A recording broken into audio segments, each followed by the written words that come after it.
Today's edition of Great Decisions 2021. First, let you everyone here know that this presentation is being recorded and for upload onto YouTube shortly thereafter. And that if you have any questions for our guest, Dr. David Fields, he will you can post them on the chat, and then I will read them to him at the end. So you can post them during his presentation, and you can post them after, and then we will give them to him in the 25 odd minutes we will have for questions. I would first like to tell everyone that this lecture series is a collaboration of the League of Women Voters of Tyler Smith County, the AAUW, the American Association of University Women of Tyler, the Tyler Public Library, and the Foreign Policy Association. I am Jeffrey Crean. I am your host for this and subsequent talks, and I am honored to introduce our guest today, Dr. David Fields. David earned his PhD in history at the University of Wisconsin-Madison, specializing in U.S.-Korean relations. He is the author of the book Foreign Friends, Syngman Rhee, American Exceptionalism and the Division of Korea, and the editor of the Diary of Syngman Rhee. He published by the National Museum of Korean Contemporary History. Since 2015, he has been the book review editor of the Journal of American East Asian Relations. He has been published in the Washington Post, North Korea Review, Journal of American East Asian Relations, SinoNK.com, Transactions of the Royal Asiatic Korea Branch, and the Working Papers series of the Cold War International History Project. His research and analysis has been featured on National Public Radio, Wisconsin Public Radio, C-SPAN, and CNN. So to put that in layperson's terms, David is a very, very big deal in his field of diplomatic history in general, and especially U.S.-Korean relations, both with South Korea and North Korea in particular. So with that, I will turn it over to David and give him the floor for his presentation. So David, now is your time to shine. All right. Thank you so much, Jeff, for the invitation. Thank you also to Tammy for setting this up.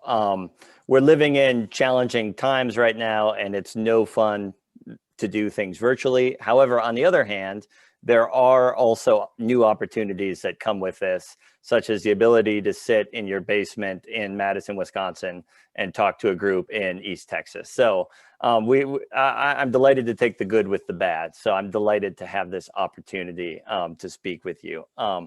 So I am primarily a historian of U.S.-Korean relations.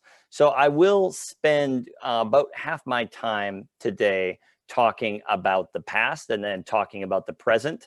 And I'm going to kind of leave the future of where the U.S. relationship, the U.S.-ROK relationship goes up to you. I'm not a historian who believes that history repeats itself. I think historians actually repeat themselves. History doesn't.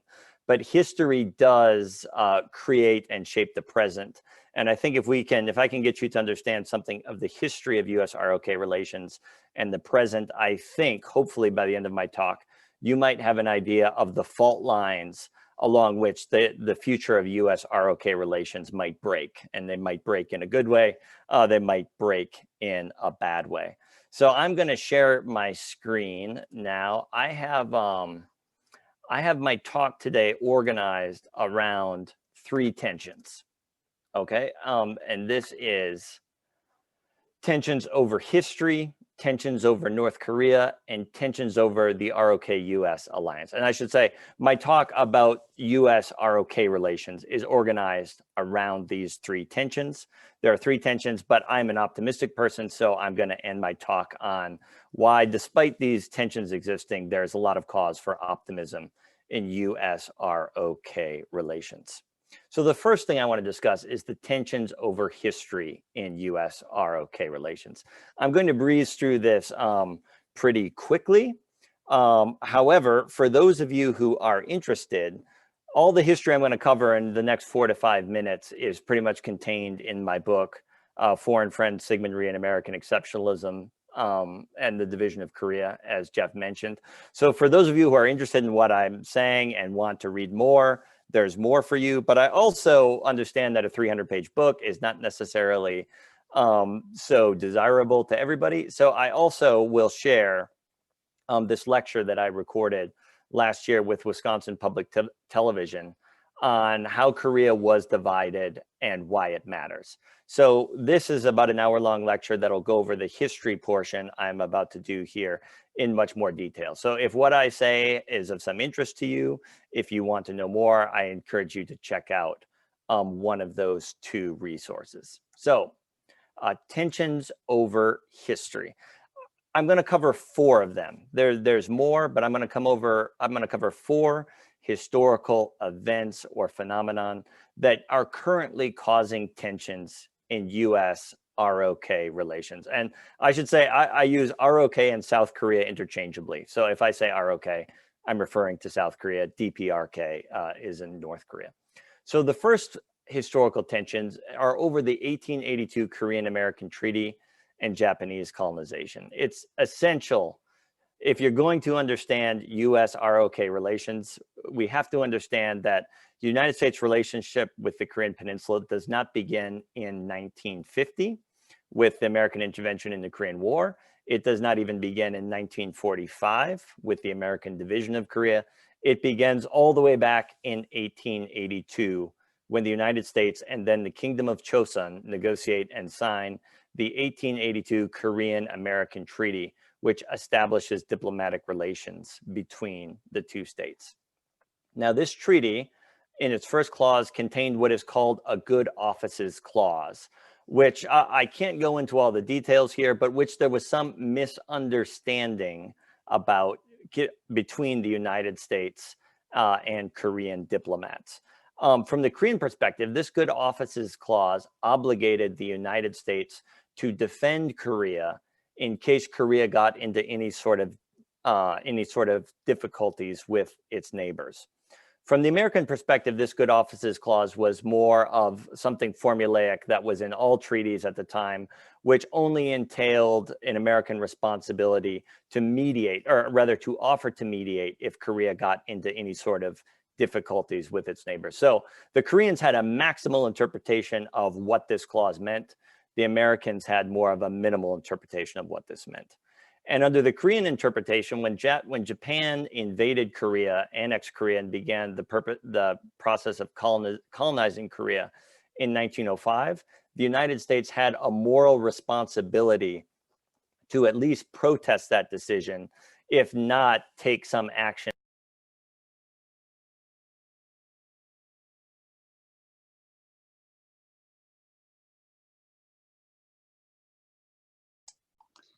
David, you got muted for some reason. That was an accident. I'm sorry. I apologize. Okay. Where should I go back to? Maybe about 30 seconds. About 30 seconds. Okay. So when Japan began the process of colonizing Korea in 1905, several Korean officials asked Theodore Roosevelt to intervene in the situation according to their understanding of the 1882 Korean-American Treaty. And this Roosevelt did not do. And it raises a very interesting historical question about whether Theodore Roosevelt in 1905 was guilty of violating the 1882 Korean-American Treaty or not. I think probably technically he was, and I think the Koreans can make a good argument on legal grounds that he was. However, I always like to point out to Koreans who hold this view, even if Theodore Roosevelt would have protested this decision, it would not have made any difference because the Japanese were determined to colonize Korea and the Americans lacked sufficient hard power to prevent them from doing so, even if they had the desire, which Theodore Roosevelt did not. He was actually a tacit supporter of the Japanese colonization of Korea. So there are differing historical views about this, but what's important for us here is to understand that many Koreans hold the United States at least partially responsible for the Japanese colonization of their country, which is certainly one of the great traumas Korea experienced during the 20th century. All right, so the next historical tension over history has to do with the division of Korea. You'll often hear the division of Korea described as a compromise between the United States and the Soviet Union regarding what to do with Korea at the end of the war. That is, in fact, inaccurate.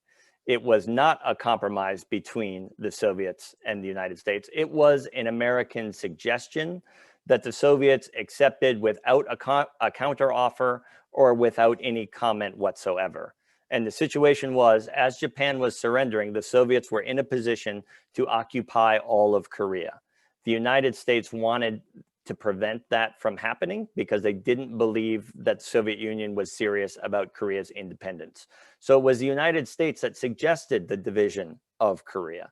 Now, they suggested doing so, never once thinking that Korea would still be divided 75 years later. I'm absolutely convinced that they believed it was just a temporary expedient to make sure that the United States would be making good on its pledges under the Cairo Declaration of 1943, in which they pledged that Korea would be free and independent in the post-war period.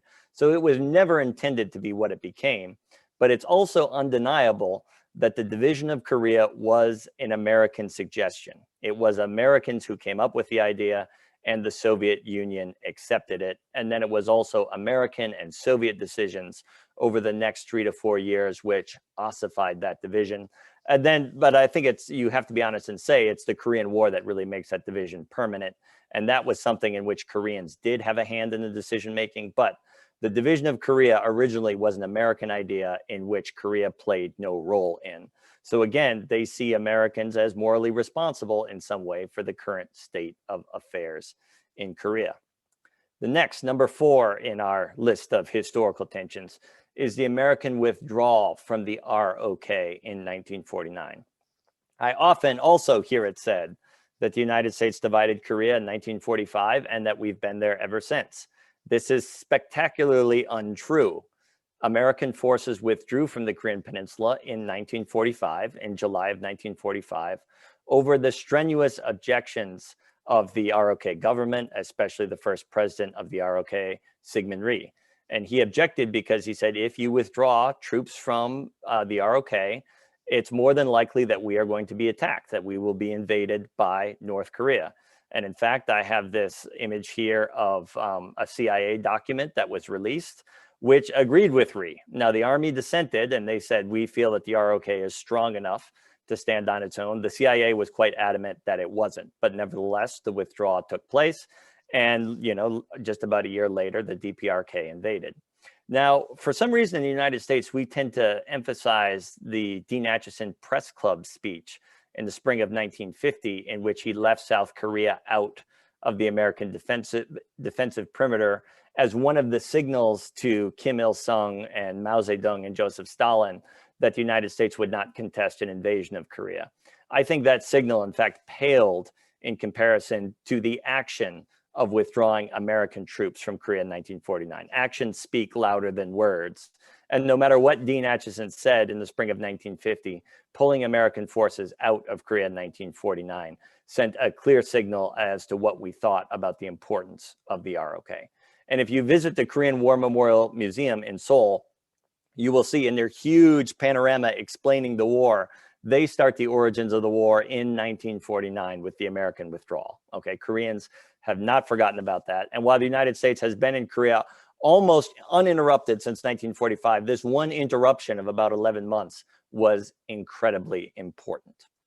Then finally, the 4th historical tension is American support for anti-communist dictators. And here is JFK meeting in the Oval Office with Korean dictator Park Chung-hee. Okay, from 1961 until 1988, South Korea was ruled by a succession of military dictators, very anti-communist military dictators. Now, in many ways, South Korea was incredibly fortunate in its dictators. They were less brutal, less corrupt, more development-minded than many dictators in other parts of the world. But if you happen to be a Korean who believed in liberal rights, who believed in freedom of the press, who believed in your right to travel abroad or in the sanctity of elections, these were not good times to live in the ROK. And the repression of political dissidents was very, very strong. And many Koreans, especially today on the progressive spectrum of Korean politics, believe that the United States did not do enough to put pressure on these dictators to transition towards democracy. and that in fact the United States sustained this dictatorship longer than it should have. Now, there are many Americans who were diplomats to South Korea at the time and who were American policymakers who shaped US ROK policy, who would argue that that was not the case, that they were working very, very strong to try to curb the excesses of these dictatorships, to try to get them to transition towards democracy, and that in fact the United States played a significant, not a decisive role, but a significant role in the ROK's development into a democracy in 1988. But there are severe differences of opinions about this. So I'm laying this out to understand, because I want you to think of the US ROK alliance as it exists right now as really a very strong alliance. It is. There's a lot of popular support for this alliance, but it's also a complicated relationship, and it's complicated by tensions over this history in which many in South Korea, regardless of their political spectrum, would say that the United States has not always been a good actor in US-Korean relations, and that the United States is in fact responsible for many of the difficulties that the relationship faces right now, and many of the difficulties that the international community confronts on the Korean Peninsula. Okay, so that's about 10 minutes on the tensions over history in the relationship. Now, our second tension. So we have tensions over history, tensions over North Korea, tensions over the alliance. So now we'll talk about the tensions over North Korea. And I think this can be summed up by looking at this tension between a security threat versus a national tragedy. For the United States, almost all Americans view North Korea primarily as a security threat, okay? A threat to American security, a threat to international non-proliferation regimes, a threat to the stability of East Asia. When we see North Korea, all we see is threat, threat, threat of all sorts of different kinds. South Koreans, and this is hard for Americans to understand, do not see North Korea primarily as a threat, okay? They see North Korea as their ethnic kin, and they see North Korea being the result of a historical tragedy that was not of their own making. And one way I try to explain this to American audiences, and it works maybe better in Wisconsin than it does in Texas, because I'm not sure about the geography of Texas, but I like to try to conduct a thought experiment with my audiences in Wisconsin and say, imagine 70 years ago, a foreign power came in and divided Wisconsin in half down the I-39 corridor that runs right up the middle of the state. And then you fight a devastating war and then just stagnation for 70 years. And now imagine that you had a brother or a sister on the other side of the I-39 corridor who you had not been able to talk to, you've not been able to see, you've had no contact with for that time. And you're told over and over again that the people on the east side are your enemy, but in fact, you know some of those people, and some of those people are your family members. And you still love cheese, and you get to you love thinking about cheese. You love supporting the Packers. You all get really cold in the winter. You all swat mosquitoes in the summer. There's a certain bond that comes from living in the same geography and from sharing a similar history. And the Koreans have shared a history on the Korean Peninsula for thousands of years. And so when they look at North Korea, they don't see a security threat as much as they see their own ethnic kin, people who are family members of theirs who have been plunged into this terrible situation by decisions that are not entirely of their own making, all right? So they see it much more as a tragedy than a security threat. And what results from that is very different policies that they would prefer to pursue compared to the United States. It's also worth noting that many South Koreans fear Japan more than they do North Korea, and actually think worse about Japan than they do about North Korea because of the 40 years of the colonial history there. Also because there's certain political capital to be gained by keeping enmity against Japan alive in ROK society. And also, I think to a certain extent, South Koreans have deluded themselves to the threat from North Korea. Now, it's not a mainstream view, but it's not uncommon to hear South Koreans say, North Korean nuclear weapons might be a problem for the United States, or they might be a problem for Japan, but they're never going to be used on us. So we are not as afraid about that as you are. That is a position that you will hear. It's not a majority position, but you will hear it.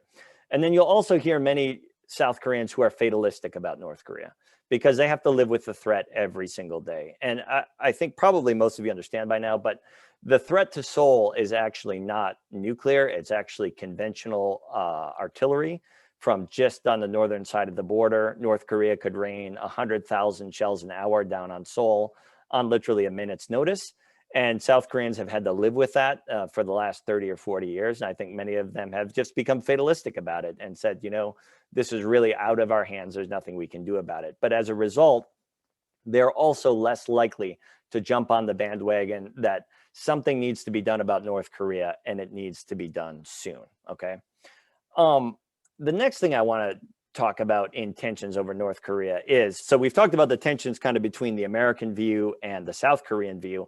I want to talk for a minute about domestic politics in South Korea, which is generally grouped into what's called conservatives and progressives, or conservatives and liberals. And I hate this terminology because this terminology is the same terminology we use in the United States, but it means something completely different, okay? So if I can be very broad, I would say in the United States, the political divide is over social issues and over the role of government in society and the economy. That's where conservatives and liberals break down.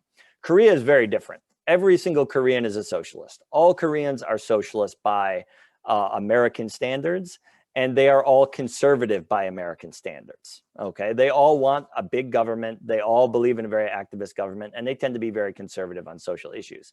So the partisan divide in Korea between conservatives and progressives in the ROK is primarily about the ROK's relationship with North Korea and the ROK's relationship with the United States. Those are the two main issues.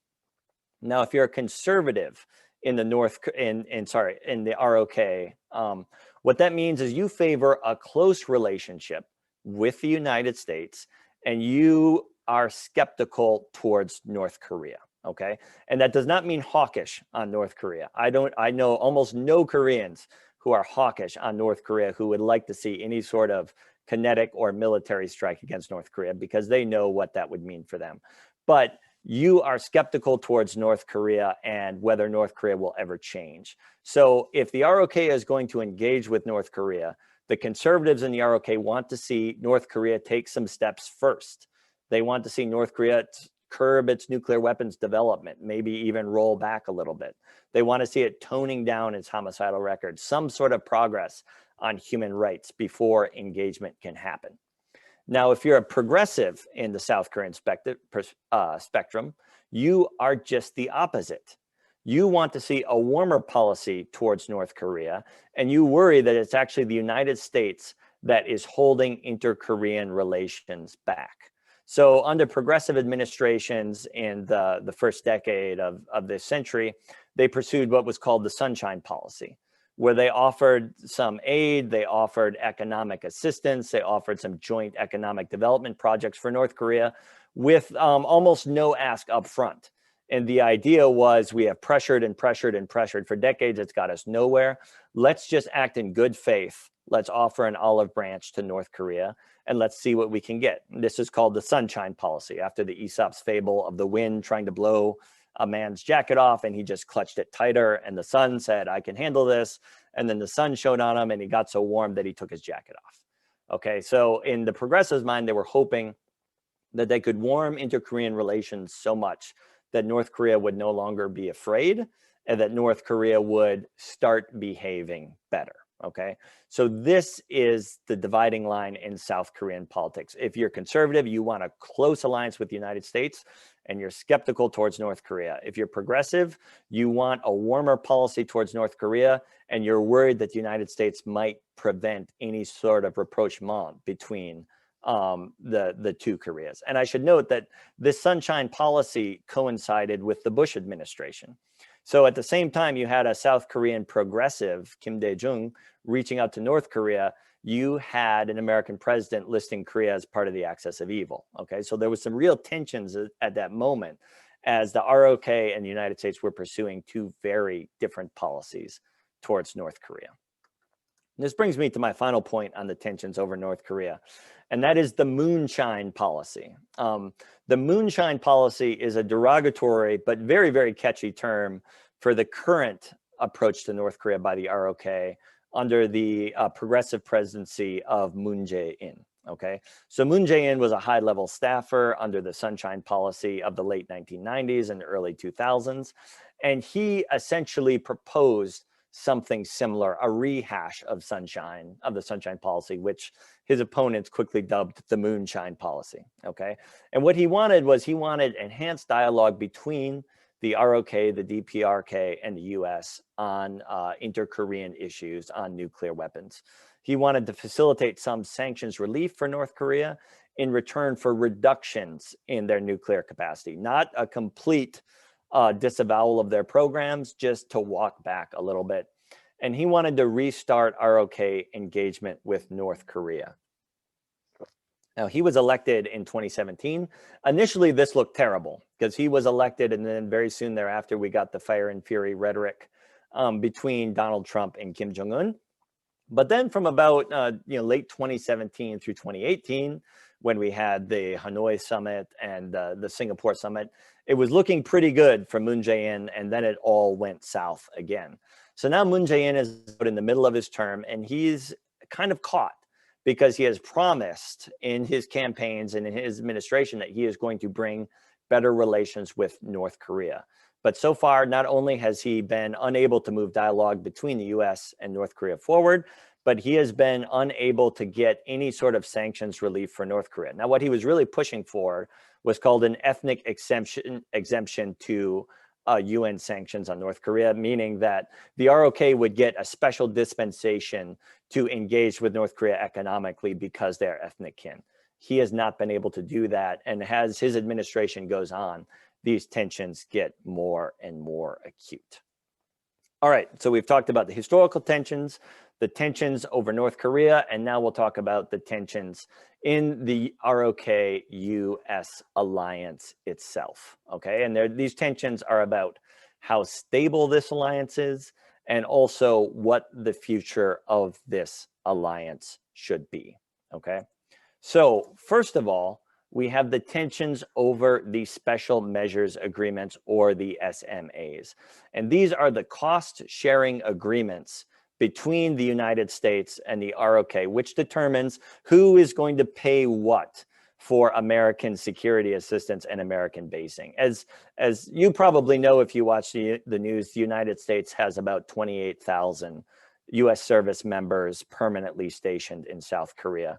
The US and South Korea just got together to build Camp Humphreys, or US Army Garrison Humphreys, in Pyeongtaek, South Korea. It is the newest and largest American military installation anywhere in the world. It cost about $10 billion, and it has a surge capacity of up to 45,000 troops. And this here is a picture, just part of Camp Humphreys. It's truly an astonishingly large American military base. Even in Texas, I'm pretty sure this would be pretty large. So the SMAs would generally happen every 5 years, in which representatives of the US and ROK would get together and hash out cost-sharing agreements.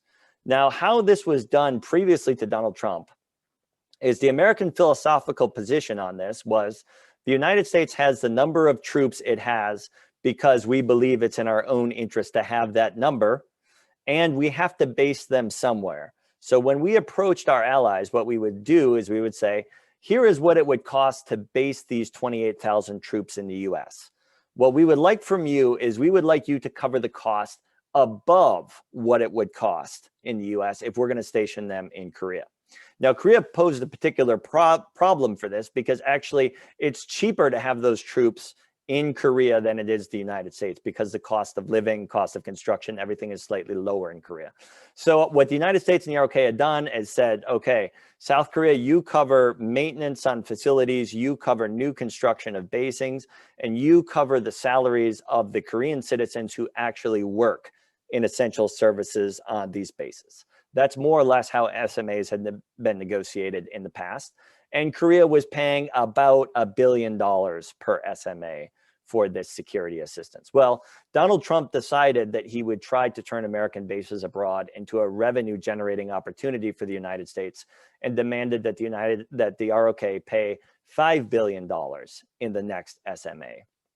Now, this was deeply, deeply insulting to the Koreans, who, as you know from hearing the history, are somewhat skeptical about American actions in Korea, and there's kind of a reserve of anti-Americanism there. And they refused. They offered a nominal increase in Korea's part of the cost share, and this was rejected under Donald Trump. So since 2019, there has been no SMA between the US and Korea, meaning that Korean civilians are not working on American bases, that there are issues with maintenance and construction. A lot of the nuts and bolts of this basing agreement has ground to a halt. And one of the first things the Biden administration is going to need to do is going to need to negotiate a new one. And it's going to be tricky because of all the ill will that happened under the Trump regime. So this was probably the headline tension in US-Korean relations under Donald Trump, was over these SMAs. Another source of tension is over THAAD, the Terminal High Altitude Area Defense System.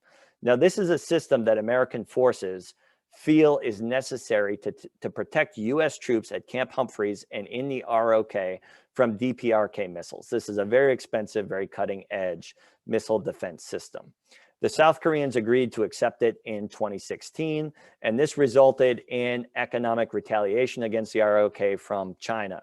China does not like cutting edge American technology being introduced into the ROK. They argued that THAAD actually was compromising their own ballistic missile systems as well as North Korea, and that THAAD's powerful radars allowed the United States to conduct signals intelligence within China. And the ROK had to pay the price for this. And it was a pretty steep price. For a few months, China cut off all Chinese tourism to the ROK, which brings in a great deal of money into the ROK economy, especially in certain dependent regions. The ROK also paid heavy for this because THAAD does not cover the city of Seoul. Camp Humphreys is well south of Seoul, and they put the THAAD battery as far south on the peninsula as they could to cover all the American military installations, but it does not cover the capital city. So South Korea had to take some real heat for this, and in one ways did not have a lot of their security concerns addressed. Okay, so not only did THAAD cause regional tension, but it calls into questions other future weapon systems on the Korean Peninsula and what the US and ROK are going to need to do to keep this alliance modern and to keep it up to speed. Is every new weapon system going to escalate tensions in Northeast Asia? This is a real source of tension in the alliance. Okay, and then finally, there's tensions over the future of the alliance in the ROK. This picture here from 2015 caused quite a stir. This is South Korean then President Park Geun-hye. This is Vladimir Putin, and this is Xi Jinping at a 2015 military parade celebrating the end of World War II. This is one of those massive military parades that the Chinese government often likes to hold in Beijing. And at this parade, the normal cast of characters showed up, but then Park Geun-hye also showed up, the only representative of a true democracy there, and the only American ally to stand on that podium next to these two other figures as the missiles and tanks flew by. And it was kind of a shock, I think, to some Americans, but it's also telling about the conundrum that South Korea finds itself in, because its economic interests are going in one way with China. China is the ROK's largest trading partner by far, but its security interests are going in another direction, which lie primarily with the United States. So how do you rectify those two? At what point will South Korea maybe have to make some very, very painful decisions? How do you weigh those two things? And at what point might this become a crisis in the alliance? We're certainly not there yet, but it's not hard to see tensions developing over this. Another issue is the further regional integration of the US-ROK alliance. Right now, the ROK and Japan are both treaty allies of the United States. They're both very strong allies, but they tend to silo their relationship with the United States from each other. And that is, they cooperate with the Americans, they cooperate with each other less. The United States would like to see much more trilateral cooperation between the United States, Japan, and South Korea, and less bilateral relationship between the two powers, okay? And that's also a source of tension in the alliance. All right, so we've talked about these three tensions. I hope, by this presentation, when you see news on South Korea, when you read something on the US-Korean alliance, you'll get a sense for the tensions that are there and for the problems that would come up. Certainly, the problem over North Korea is not going away. The United States and the ROK are going to pursue different policies. The problem over SMAs is not going to go away. Biden's going to have to deal with it very soon. But then there's these other problems that are going to be very, very long term, which might not show up now, but they'll show up at some point in the future. So there's a lot of tension, but there's also reasons for optimism. So I'm going to give you just a few reasons for optimism. And the first one is, clearly, we've been here before. Okay, this is a picture here of a 2002 anti-American protest in the ROK, where tens of thousands of people gathered in the center of Seoul to tear apart American flags during one of the greatest outbreaks of anti-Americanism the South Korea had ever seen. So we've had these kind of tensions before. There were tensions also in the late 70s when Jimmy Carter attempted to withdraw American troops from South Korea. So we've had them before, and we've always been able to weather them. And I argue that we are able to weather them because this alliance has four constituencies, essentially. There's the Korean government, there's the Korean people, there's the American executive, and there's the American Congress. I do not consider the American people a key constituency of these alliances, of this alliance, just because I don't think the US-ROK alliance is on most Americans' radar. I don't think it's a high priority for them. So what's happened in the past, for example, in 2002, when there was popular outrage against the United States and South Korea, the other parts of the constituency, so the ROK government, the American executive, and the US Congress got together and said, we are not going to let this fundamentally undermine the alliance, okay? In the last 4 years under Donald Trump, we've also seen the American executive put tremendous stress and tension on the US-ROK alliance. But what happened is the ROK government, the American people, and actually in this case, Congress got together and said, no, well, there are tensions here, but we are not going to let these tensions fundamentally undermine the alliance. So what happened in 2018 with the November 2018 Defense Authorization Bill is, just as Donald Trump was talking about withdrawing troops from South Korea, a small rider was put into that Defense Authorization Bill on a bipartisan basis that said US troops will not be withdrawn from South Korea unless the Secretary of Defense explains to Congress that this withdrawal will in no way undermine the security relationship between the US and the ROK. So even as Donald Trump was putting a tremendous amount of pressure on the relationship, there was American congressmen of both parties sending reassuring messages and saying, essentially, the president can say whatever he wants, but this relationship is too valuable. We need to hear from the Secretary of State and, from the Secretary of Defense and other experts if we are going to make any sort of change. So there's strong bipartisan support for the alliance, and there's strong support for the alliance, popular support in the ROK, and also support in the ROK government. Same way with Moon Jae-in. Moon Jae-in, even though he's made campaign promises to better the relationship with North Korea, so far he has not shown a willingness to actually violate any sort of sanctions on North Korea to keep that promise. He may have to by the end of his term, but so far he has not done so. Finally, I'll close with this. The ROK and the US generally share a common vision of the world, and this is a key strength of the alliance. Americans and Koreans generally agree on liberal values, on the freedom of speech, on the freedom of religion, on the freedom of travel, the importance of education. There's so much we agree on, not everything, but we generally agree on these things. We also have a similar vision for a world system that's based on liberal trade, that's based on reciprocal tariffs, that's based on more or less equal competition. We believed in a rules-based order that is not all about power, that we want to see it predictable. And I think this shared vision is really what gives the alliance most of its strength. And even as economically, the ROK's interests are primarily with trade with China and other regional partners, there is not, at least right now, a shared vision between Chinese, South Koreans on a view of the world the way there is between Koreans and Americans. So Even though there's these tensions, I think that the alliance is quite strong. I do not anticipate it falling apart anytime soon, but life is unpredictable. There's historical fault lines there. If it's going to crack, I think we can already see the lines along which it would, but I suspect that it will be going strong for many decades in the future. So that is all I have for today. Thank you very much for the invitation to speak with you. I would be delighted to take any questions that you have. Okay, thank you, David, for that most enlightening presentation. I neglected to mention in my introduction to him that David is the Associate Director of the Center for East Asian Studies at the University of Wisconsin at Madison. And if you wish to see more on David's work, he has his own website, davidpfields.com. So just a plug for that. So for those of you with questions, you may put them in the chat box, and then I will read them to David. So please do some of that. In the meantime, I will begin with a question of my own.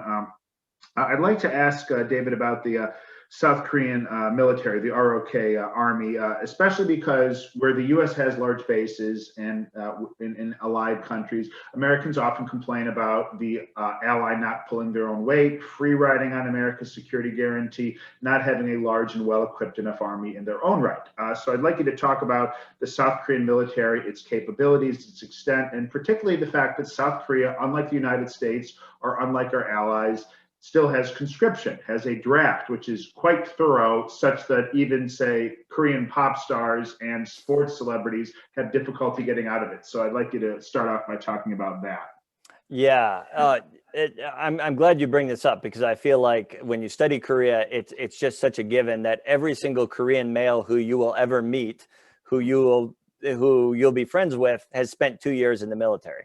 There is universal conscription in South Korea. Actually, just recently it was reduced to 18 months because it's not popular. People don't want to do it, but it also means that South Korea is very, very well provisioned for its own defense.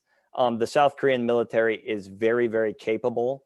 It's very, very well resourced, and it is a treaty ally of the United States, which generally goes wherever the United States goes, even if they think that that's not such a good idea. Okay, so next to Americans, there were more South Koreans who fought in Vietnam than any other country, way more than the British, way more than the Australians, way more than anyone else. With Iraq, it was not quite that level. I think South Korea was the third largest contributor to forces in Iraq, in Operation Iraqi Freedom. It's the same story in Afghanistan. The motto of the alliance is "Kachi Kapshida," which means we go together. And so far, that has been the case since 1954. Wherever American soldiers have gone, South Koreans have gone too.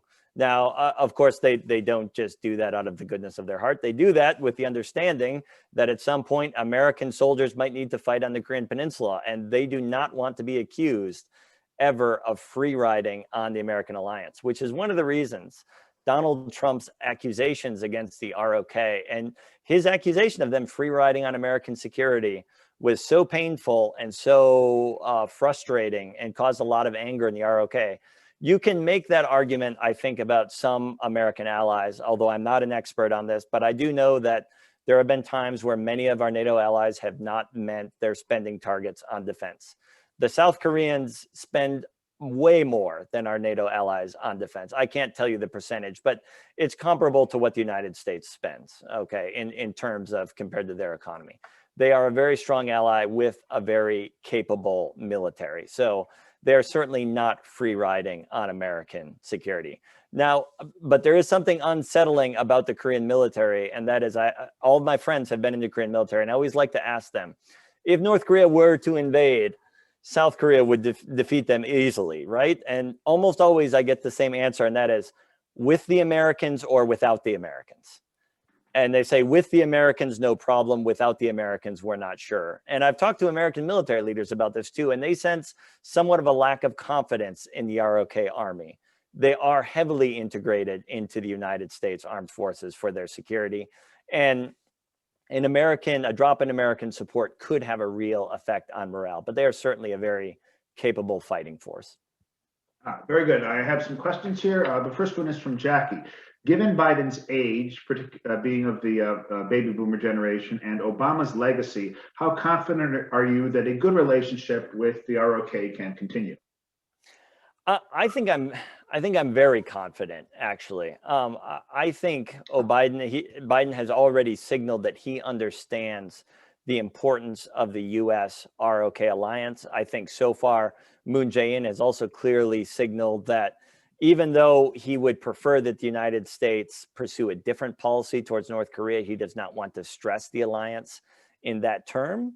So I think the prospect of good relations between the U.S. and the ROK under President Biden are very good. Now, having said that, what touched off the anti-Americanism in 2002 was a tragic accident in which a piece of military machinery tragically struck and killed 2 Korean schoolgirls on a rural Korean road in the northern part of South Korea. And it led to just an unbelievable outpouring of national rage and frustration. And I think which was rooted more than in just the killing of the 2 girls, which was terribly tragic, but also in this history, this tension over history and this sense of grievance. So at any point, someone could make a decision, even a low-level American soldier in Korea, to do something really, really terrible, really foolish, result in a tragic loss of life. And you don't necessarily know where that's going to end.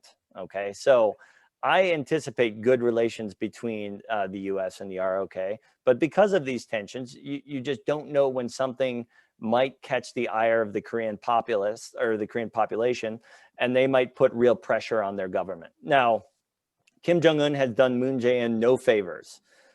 He has not reciprocated at all. In fact, he regularly has said negative things about the Moon Jae-in administration.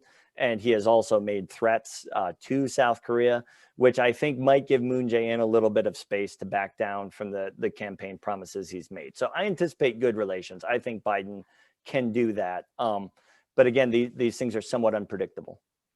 Yeah, I have a question from Marilyn. You mentioned prior to our meeting that you spent some time living in North Korea. Can you tell us a little about that?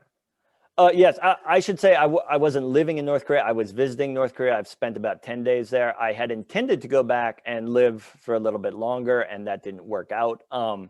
I've actually written a piece on this that I would be about a 30-page essay detailing my time there that I would be happy to send to anyone who was interested in it, and in which I can describe the experience much more fully. But I think a good way, I like to sum up my experience in North Korea by saying this. I've been to difficult places on this globe. I've spent time in Guatemala, Nicaragua, Cuba, northern Mexico. I've been to places that are poor, that are plagued by violence, that don't have strong states. And generally what I found when I arrived there and spent some time there is that life happens there similarly, or at least in a recognizable way, that it happens in Wisconsin, right? The challenges are more severe, but people tend to be people and life tends to move along. I cannot say the same thing about North Korea. And when I went to North Korea, I was struck by how it was so much worse than I imagined it to be. And I was expecting people to be poor. I was expecting, to see state oppression everywhere you look. What I was not expecting is I was not expecting the amount of freedom I actually had to engage with other North Koreans, because the people who were minding me largely trusted those North Koreans to police themselves. That was the really, really frightening part for me. Is I think we often imagine North Korea as existing in this information bubble, that if we can just prick that bubble, it'll pop. And inside every North Korean is a liberal Democrat waiting to get out. And my time in North Korea told me just the opposite, that the regime has been able to build a very strong cognitive structure in the mind of every North Korean. And I don't go so far as brainwashing, but they've been very successful at making them very xenophobic, very skeptical of outside sources of information. And if North Korea was to collapse tomorrow, I think we would be dealing with the aftermath of North Korean ideology for generations to come. I think it's drilled in their heads that completely. So it really is a horrifying place. And I think there are a few parallels to North Korea anywhere. So I'm happy to share an article where I flesh out those ideas much more, but it really is as bad as you probably think it is, but actually worse in many ways that you would have to go there to understand. Fascinating. Now, speaking of North Korea, I'd like to turn, you did a very good job of outlining our relations with South Korea. In terms of North Korea, I know they recently had a major government event, a meeting where Kim Jong-un purged a large amount of his subordinates because of poor economic performance, according to him. I don't know what standard that's relative to in the case of North Korea's history of very poor economic performance, but can you tell me a bit about the situation there, both with their goals going forward, how they may have changed over time, either in economic or security realms? And I'd also like to ask about Kim Jong-un's sister, Kim Yo-jong, who has gotten a lot of attention in the sense that we're not used to dynastic communist regimes, but we're also not used to female figures in prominent roles in communist regimes either, whether in China or the Soviet Union or Cuba, or wherever. So I'd like you to talk a bit about the present situation in the government of North Korea, best as you can tell, which is very much always through a glass darkly. Through a glass darkly is exactly right. Oh, so much to say there. And I'll start in reverse order with Kim Yo-jong. I think there's some interesting things that go on in North Korea. And number one, I just want to be clear, North Korea is not communist. It's explicitly not communist. Since 2007, they rewrote their constitution to remove all references to communism. Okay, I can't go into North Korean ideology here, but we need to get out of the idea that North Korea is a communist society. It is not. It is much more frightening than that. It's basically runs on a state-based xenophobia. Now, about Kim Yo-jong and about being a woman, I think it's also important to understand that the leaders in North Korea, those who have inherited the Baekdu bloodline from Kim Il-sung on down, are really a different class of people to themselves. They're not even primarily seen, and I don't know how to overstate this, how to understate this, but their status as inheritance of that Baekdu bloodline is more important than being a man or being a woman, okay?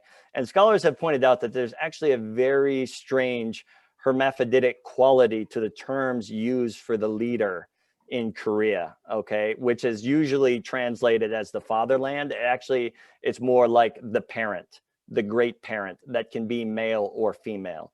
So I think for a lot of people, seeing Kim Yo-jong have the position that she holds in North Korea is not so surprising. And I think Korean specialists generally see this as very, very different from what happens in Cuba or what's happened in other communist countries.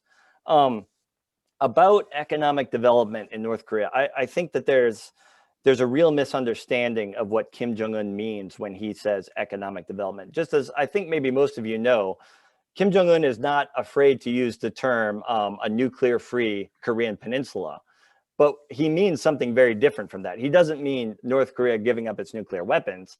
He means we'll give up our nuclear weapons when the United States removes its nuclear umbrella from the South, or we'll give up our nuclear weapons when every other country on Earth gives up its nuclear weapons. That's what they mean when they talk about denuclearization in North Korea. They do a similar thing with economics. And when Kim Jong-un talks about economic development, he's not talking about broad-based economic development in North Korea. He's not talking about elevating the status and trying to create a North Korean middle class. He is talking about trying to make life a little bit better for him and for the very elite and essential bureaucrats in North Korean society that he needs to govern, okay? North Korea has 730 kilometers of paved roads in the entire country. We have 5 times that amount just in Dane County, Wisconsin, where I'm sitting, okay? If he was serious about economic development, there are steps that he could take on his own right now that would not require any release from international sanctions whatsoever. So we need to be clear that when he says he's looking for economic developments, he is looking at making his regime's financing more sustainable. He is not actually looking at improving the lives of North Koreans. And then I guess I'll just say one more thing about nuclear weapons. I think it's essential to understand that North Koreans don't just want nuclear weapons for security purposes. North Korean nuclear weapons check a lot of boxes. Number one, it is probably the best guarantee that they can have against any sort of overly aggressive action by the United States. But they've had a deterrent for years in the ability to obliterate Seoul on a moment's notice. So it's about security. It's also about showing an accomplishment for the Kim regime. No one today can make the argument that North Koreans live better under Kim Jong-un than they did under Kim Il-sung, because they don't. And any Koreans who were alive for Kim Il-sung's reign know that that is the case. So they can't point to a material improvement in the lives of North Koreans, but they can say North Korea is a nuclear weapon state now. It is the one tangible accomplishment of the Kim regime, and that is worth a tremendous amount in North Korean society. So it's not just about security. It's also about accomplishments. And then finally, it's about giving North Korea options going forward. North Koreans say over and over again that the point of their regime is to reunify the Korean Peninsula, to conquer the South. Now, I don't think that they're in a position to do that. I don't think that they're serious about doing that anytime soon. But if at any point they wanted to do that, nuclear weapons would be incredibly useful in attempting to blackmail the United States and other powers not to intervene. So nuclear weapons check a number of boxes for North Korea. So I don't think they're giving them up anytime soon. And a question from Jackie. In addition to your book, can you recommend some other reading on Korea? Oh, yes, so much. There's so much out there. One book that I really like to recommend is The Cleanest Race by B.R. Myers. I will tell you, I am in a minority of Korean scholars who enjoy that book. Most Korean scholars are very, very critical of Myers' work for reasons that I think have much more to do with the state of the profession than they do actually with the value of the scholarship. And he is somewhat of a difficult person to get along with. But I think it's an absolutely fascinating and essential book. So I really recommend that. I also would really, defector literature is kind of a tricky genre to deal in, because a lot of it, there's a lot of defector literature out there. A lot of it's very popular. A lot of it is not verifiable at all. And there's been many cases of defectors coming out and telling their stories and then finding out that it's actually not very verifiable. I'm just looking, okay. One of the defector books that I really like, I just wanted to make sure I got the title right, was Dear Leader, My Escape from North Korea by Jang Jin Sung. And I will put that in there. I will put this title in the chat. I think that this is, of the defector literature to come out, it's one of the more insightful books. Very good. Well, it's 12. Very good. Thank you, David. Well, it's 12:58. So with that, we're running out of time. I'd like to thank David for his time today and for his enlightening presentation. And I'm sure we all got a lot out of it. And remember, this will be up recorded for later on. And so thank you for your time. Best of luck with the rest of your week. And best of luck to your, I presume, Green Bay Packers this Sunday. Thank you very much, Jeff. Yes, we really have our hopes very high. Yes, it has been quite the season. With that, we will end this presentation, and I look forward to seeing all of you here again next week on the 28th of January, where we'll do this again with another distinguished speaker, though not as distinguished as David. So thank you very much to everyone, and look forward to seeing you again next week. Thank you, David. Thank you. It was a real pleasure.